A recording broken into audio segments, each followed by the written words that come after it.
외신 브리핑 시간입니다. 먼저 첫 번째 소식 함께 볼까요? U.S. producer prices record largest gain in 1.5 years. 미국의 4월 생산자 물가가 1년 반 만에 최대폭으로 상승했습니다. 특히 식품 가격이 크게 올랐는데요. 이 소식 로이터 통신 보도입니다.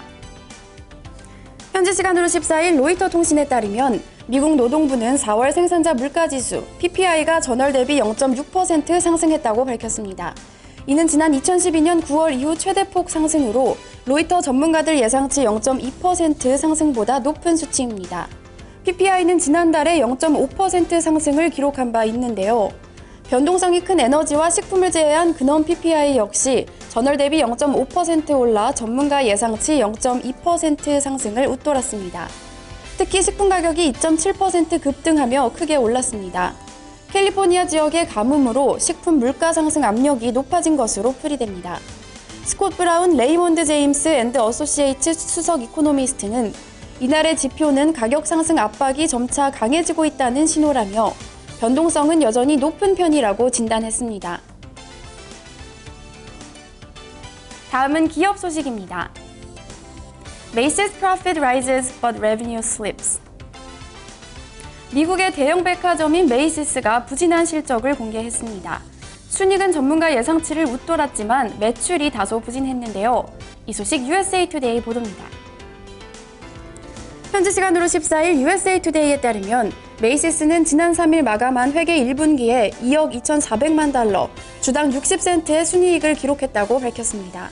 이는 전년 동기에 2억 1,700만 달러, 주당 55센트에서 증가한 것으로 월가가 전망한 주당 순이익 59센트보다 양호한 것인데요. 하지만 매출이 부진했습니다. 이 기간 매출은 전년 동기 대비 1.7% 줄어든 62억 8천만 달러를 기록했는데요. 전문가 예상치 64억 6천만 달러에 미치지 못하는 수치입니다. 테리 룬그그렌 메이시스 최고 경영자는 한파가 누그러들며 4월부터 기업 심리가 개선됐다며 2분기에 긍정적인 움직임이 나타날 것으로 기대한다고 말했습니다. 매출 부진 소식에 뉴욕 증시에서 메이시스는 0.02% 하락 마감했습니다.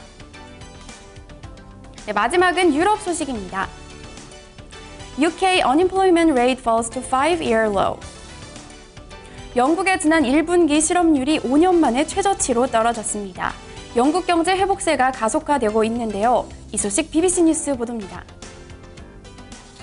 현지 시간으로 14일 BBC 뉴스에 따르면 영국 통계청은 영국의 지난 1월부터 4월까지의 실업률이 6.8%를 기록했다고 밝혔습니다.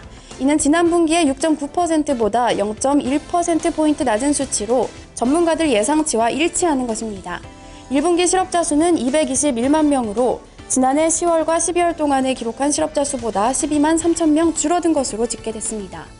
이 기간 평균 임금은 전년 동기보다 1.7% 증가했습니다. 전문가들은 실업률 지표가 호조를 보이자 조기 금리 인상 가능성을 제기했는데요. 하지만 이날 영란은행은 금리 인상을 서두르지 않겠다고 밝혔습니다. 지금까지 외신 브리핑이었습니다. 오늘은 5월 15일 스승의 날입니다. 스승의 은혜를 기리는 날인데요. 하지만 많은 학교들이 오늘을 조용히 보낼 거라고 합니다. 바로 세월호 참사로 인해서 희생한 학생들을 추모하기 위함인데요. 아픔이 있었지만 스승의 은혜를 하루쯤 생각해보는 하루가 됐으면 좋겠습니다. 1부 마치겠습니다. 2부로 이어지겠습니다.